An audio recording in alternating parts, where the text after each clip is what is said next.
अगर एक पत्रकार पूरा इन्वेस्टिगेशन करके बहुत सारी चीज़ें बाहर निकाल के ला सकता है, कुछ इस हद तक कि अदालतों को ये कहना पड़ा कि डिक्लासिफाई किया जाए, ये आदेश तो आ जाता है लेकिन डिक्लासिफाई होता नहीं है कुछ भी।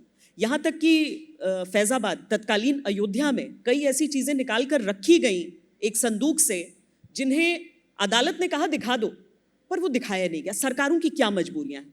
क्या कुछ कूटनीतिक मजबूरियां होंगी? क्यों नहीं कोई वो सारी चीजें, वो सारी बातें लोग अगर गलत है तो गलत है, अगर सही है तो सही है, लोग निर्णय ले सकते हैं, पर ये कोई भी हिम्मत क्यों नहीं कर पाता है कोई भी सरकार? नेताजी, मैं थोड़ा 20 साल पहले जाना पड़ेगा मुझे, या 25 साल पहले, एशियाटिक सोसाइटी की तरफ से डॉक्टर चंदन रायचौधरी जनरल सेक्रेटरी थे तब, वो थोड़ा इनिशिएटिव लिया था रशिया में नेताजी है थे या नहीं उसके बारे में थोड़ा ध्यान करने के लिए। डॉक्टर पुरुबी राय रिसर्चर थे, वो रशिया में गया, ग्रुप आर्काइव बोल के एक आर्काइव था, वहाँ के अलेक्जेंडर कलशनिकोव बोल के रशियन रिसर्चर के साथ हो गया। डॉक्टर पुरुबी राय का अंदर जाने नहीं दिया, अलेक्जेंडर कलशनिकोव अंदर गया, एक मिनट्स ऑफ द मीटिंग वहाँ पे देखा जहाँ पे लिखा हुआ है कि we have to decide what we'll do with Chandra Bose। Date था अक्टूबर 1946 और मीटिंग प्रिसाइड किया था स्टालिन में। अलेक्जेंडर कलशनिकोव को मिनट्स ऑफ द मीटिंग लेने के लिए इजाजत नहीं मिली। पुरुबी राय को बताया, पुरुबी राय इंडिया आया, डॉक्टर चंदन रायचौधरी को बताया, चंदन रायचौधरी उसको प्रेस में दे दिया। फिर दिल्ली के कांग्रेस बहुत बड़ा मिनिस्टर, बंगाली मिनिस्टर, वो बुलाया उन लोगों को, उसको बोला बंद करो रिसर्च, नहीं तो इंटरनेशनल क्राइसिस हो जाएगा। 1995-96 में इंटरनेशनल क्राइसिस हो जाएगा।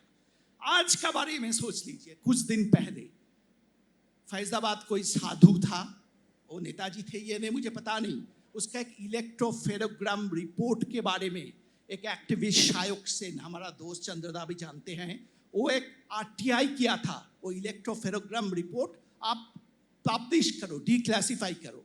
सरकार क्या बोला, अगर हम इलेक्ट्रोफेरोग्राम रिपोर्ट डिक्लासिफाई करेंगे तो इंटरनेशनल रिलेशन इंडिया का खराब हो जाएगा और कहीं कहीं लॉ एंड ऑर्डर प्रॉब्लम भी हो सकता है बंगाल जैसी जगह में। तो मेरा प्रश्न यहाँ पे है, सच्चाई को बताने में इतना इतराज क्या, इतना तकलीफ क्या? आज ममता बनर्जी के सरकार, मैं बधाई देता हूँ सुखेंदु दा को, 64 फाइल ममता बनर्जी आने के बाद तो डिक्लासिफाई किया। फॉरवर्ड ब्लॉक 34 साल नेताजी के दल पावर में थे, एक भी फाइल डिक्लासिफाई नहीं हुआ था। और उस फाइल से क्या जाना गया, नेताजी के परिवार, चंद्रदा के परिवार और दूसरे परिवार के ऊपर सरकार सर्विलेंस चलाते थे कि नेहरू के अमल में। क्यों? नेहरू तो नेताजी का दोस्त था। नरेंद्र मोदी के सरकार 303 फाइल डिक्लासिफाई किया, उससे ज्यादा कुछ निकला नहीं, लेकिन डिक्लासिफाई तो हुआ। फिर बाकी सच जो सुखेंदुदा बोल रहा है वो सामने लाने में इतना तकलीफ क्या? क्यों? इलेक्ट्रोफेरोग्राम रिपोर्ट डिक्लासिफाई होने से लॉ एंड ऑर्डर प्रॉब्लम हो जाएगा देश में? क्या था वो इलेक्ट्रोफेरोग्राम रिपोर्ट में?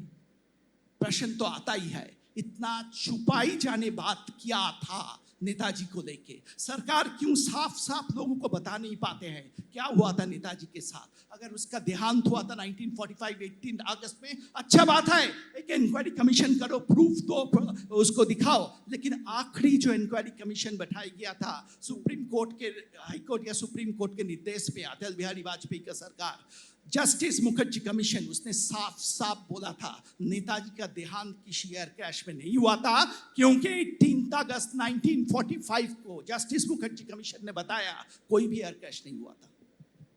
मैं इस संदर्भ में एक लाइन सिर्फ जोड़ना चाहता हूँ। मैंने जो किताब का उल्लेख किया, history of Indian national army, जो अभी तक पब्लिश नहीं किया गवर्नमेंट ऑफ इंडिया, उनका अपना पब्लिकेशन है, अपना किताब है, क्यों नहीं पब्लिश किया गया?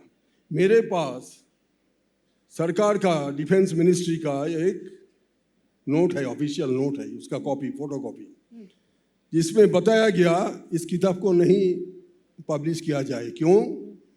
न उस किताब की 186 पेज नंबर 186 से 191 तक जो कुछ भी लिखा गया, उससे ये धारणा पैदा होगा कि नेताजी प्लेन क्रैश में नहीं जान गंवाया, उन्होंने बच के दूसरा कहीं चले गए। और इसीलिए वो किताब सरकार के होते हुए भी सरकार अपना किताब को छिपा के रखा है।